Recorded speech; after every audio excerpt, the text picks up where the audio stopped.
दो इधर। अब हमें मॉलिक्यूल पढ़ना है। तो मॉलिक्यूल क्या होता है आप ध्यान से देखोगे। इससे पहले हम लोग एटम पढ़ चुके थे और एलिमेंट के बारे में पढ़ चुके थे। ठीक है, तो देखो यहां पर रहेगा 2 R मोर। देखो 2 R more elements combine together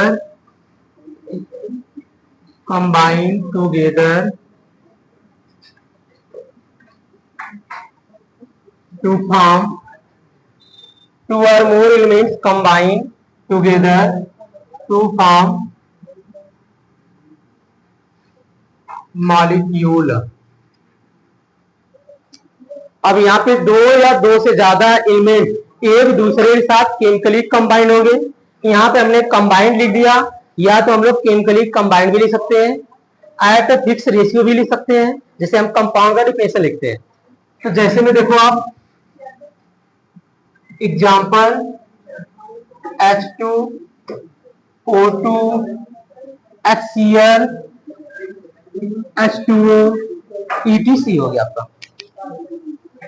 अब एक हाइड्रोजन एटम और दूसरा हाइड्रोजन एटम एक दूसरे के साथ केमिकली कंबाइंड होगा, तो ये बनाएगा हमारा H2।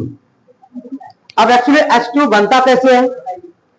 तो हाइड्रोजन के आउटर मोस्ट में 1 इलेक्ट्रॉन होता है। अब सेकेंड हाइड्रोजन के आउटर मोस्ट में 1 इलेक्ट्रॉन होता है। तो जितने भी एटम होते हैं ना केमिकली कंबाइंड होते हैं, तो उनका एक ही फिक्स रेशियो, एक ही उसका मोटिव रहता है कि वो क्या बनना चाहेंगे, इनर्ट गैस के जैसा। तो इनर्ट गैस हीलियम के जस्ट हाइड्रोजन के जस्ट आगे आने वाला जो एलिमेंट होगा ना इनर्ट गैस में, वो हीलियम होता है। तो हीलियम के आउटर मोस्ट में कितने इलेक्ट्रॉन होते हैं? 2। तो अब इसलिए देखो, अब ये एक एक इलेक्ट्रॉन के यहाँ पे शेयरिंग होता है। अब इसको हम लोग लिख सकते हैं ना S सिंगल बॉन्ड H। इनके बीच में 1 इलेक्ट्रॉन का शेयरिंग हुआ। आगे हम लोग पढ़ेंगे chemical bonding, ionic bonding, covalent bond, organic bond पढ़ेंगे हम लोग। तो अब देखो, अब इसे O2 आ गया, तो अब ये एक ऑक्सीजन एटम और एक ऑक्सीजन एटम कंबाइन होके ये बनते O2 फॉर्म में। अगर हम ऑक्सीजन एटम बोलेंगे तो सिर्फ आप O के बारे में बताओगे, अगर हमने बोला ऑक्सीजन गैस बोला तो आप O2 बताओगे। अब O2 कैसे बनता है? तो हमें पता रहेगा ना कि O जो हो गया उसका लास्ट शेल में कितने इलेक्ट्रॉन होते हैं? सॉरी, कितने इलेक्ट्रॉन होते हैं? चलो हम ही बता देते हैं। एटॉमिक नंबर 8 होता है। तो इलेक्ट्रॉनिक कन्फिग्यूरेशन कितना होता है? 2,6। ठीक है, तो आउटर मोस्ट में कितने इलेक्ट्रॉन हो गए? 6 हो गए। तो अब एक ऑक्सीजन के आउटर मोस्ट में कितने इलेक्ट्रॉन हो गए? 6 हो गए ना। 2 कहां से आए? 6 हुआ ना, आउटर मोस्ट मतलब बाहर वाला। ठीक है, अब ऑक्सीजन को कितने इलेक्ट्रॉन की रिक्वायर्ड होगी? क्यों 6 3 9 लेके क्या घर बनाना है? नहीं ना। ऑक्टेट रूल के अकॉर्डिंग ऑक्सीजन के नेक्स्ट आने वाला जो इनर्ट गैस होगा वो होता है नियान। तो नियान का क्या होता है? 2 होता है ना। तो लास्ट सेल में कितना इलेक्ट्रॉन प्रेजेंट होना चाहिए? 8। तो इसलिए इसके पास तो 6 है, तो कितने इलेक्ट्रॉन रिक्वायर्ड है? तो ये क्या करेगा, आज हम लोग 2-2 का शेयरिंग कर लेते हैं। हो गया 2-2 का। इसके आउटर मोस्ट में देखो 2 to 4 to 6 to 8। इस वाले देखो 2 to 4 to 6 to 8। तो इसके बीच में डबल बॉन्ड बन गया हमारा। तो ये O2 मॉलिक्यूल हो गया। ऐसे HCl भी कंबाइन करेगा, एनोदर एलिमेंट भी करेंगे, H2O वाला भी ऐसे करेगा। तो अगर हमें मॉलिक्यूल बोलेगा तो सिंपल डिफिनेशन क्या रहेगा? 2 or more element combine together to form a molecule. क्या इतनी बात समझ में आई? तो नोट कर लो, फिर आगे और समझा रहा हूं। देखो आ गया, ये मॉलिक्यूल हो गया। अब हम लोग पढ़ेंगे मॉलिक्यूल ऑफ एलिमेंट, फिर इसके बाद पढ़ेंगे मॉलिक्यूल ऑफ कंपाउंड। तो यहां पे लिख दिया मैंने मॉलिक्यूल ऑफ एलिमेंट। ठीक है,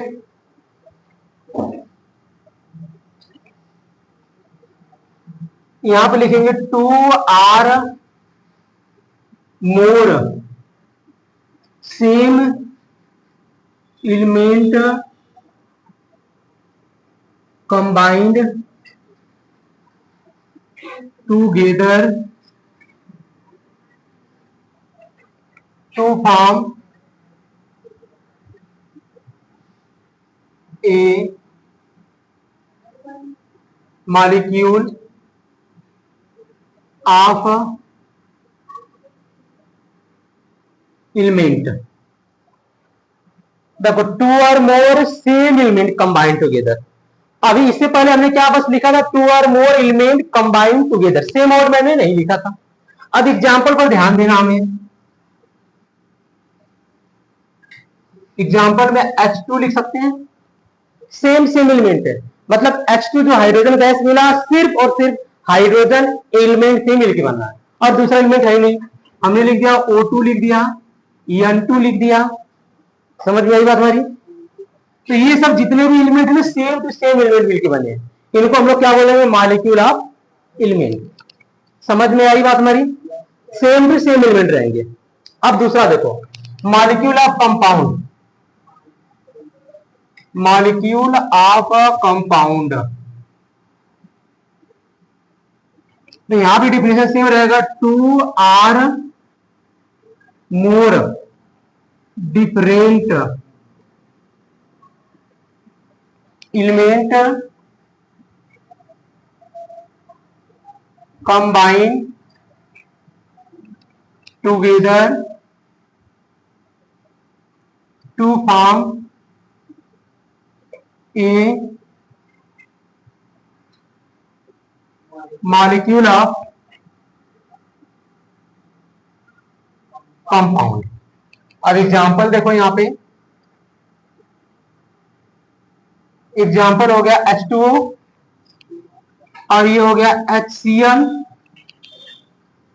H2S, CH4, CO2, ETC। अब यहां पे देखो, अभी मॉलिक्यूल ऑफ एलिमेंट पे क्या हो गया, two or more different element combined together to form a molecule of compound. क्या समझ में आ गया? मॉलिक्यूल समझ में आ गया, मॉलिक्यूल ऑफ एलिमेंट समझ में आ गया, मॉलिक्यूल ऑफ डिफरेंट समझ में आ गया। तो दिक्कत है, अरे सेम सेम एलिमेंट रहेगा तो ये मॉलिक्यूल ऑफ एलिमेंट होगा, डिफरेंट डिफरेंट है तो मॉलिक्यूल ऑफ कंपाउंड होगा। और जब कुछ नहीं करना है तो बस मॉलिक्यूल बोल देंगे हम लोग उसको, जब दोनों मिक्स होके आएंगे। तो समझ में आई बात हमारी? तो नोट कर लो आप।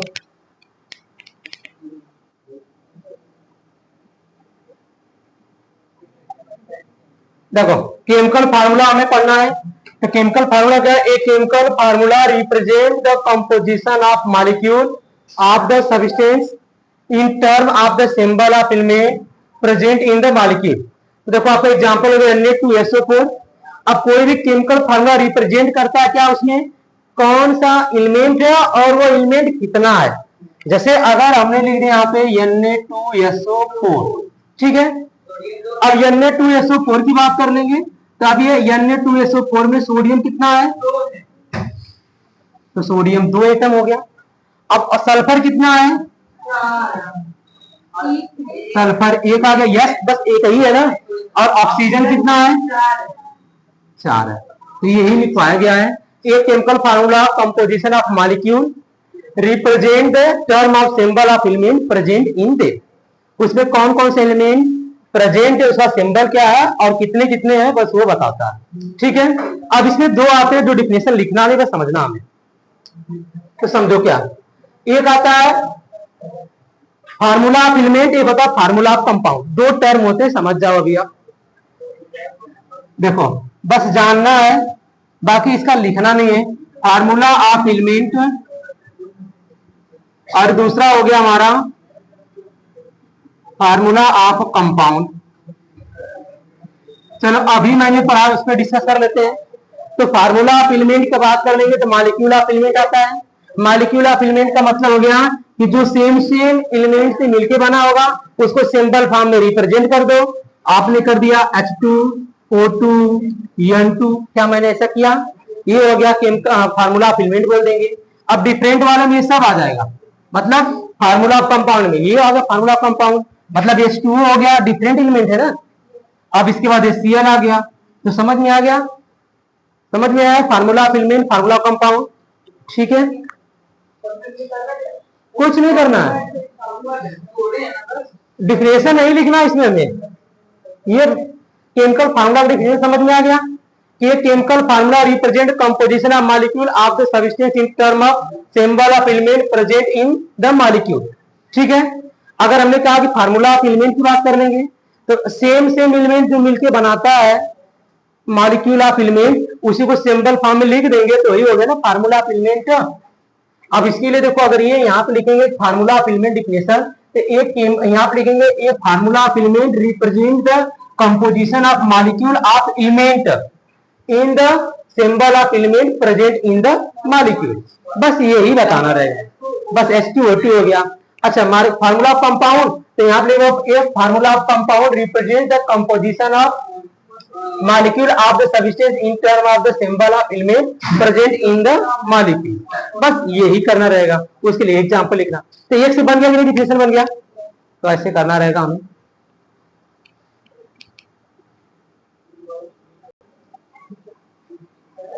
देखो, the molecular mass of a substance is the relative मास। अब क्या करना है, मॉलिक्यूलर मास हमें निकालना किसी का, या एटॉमिक मास निकालना रहेगा।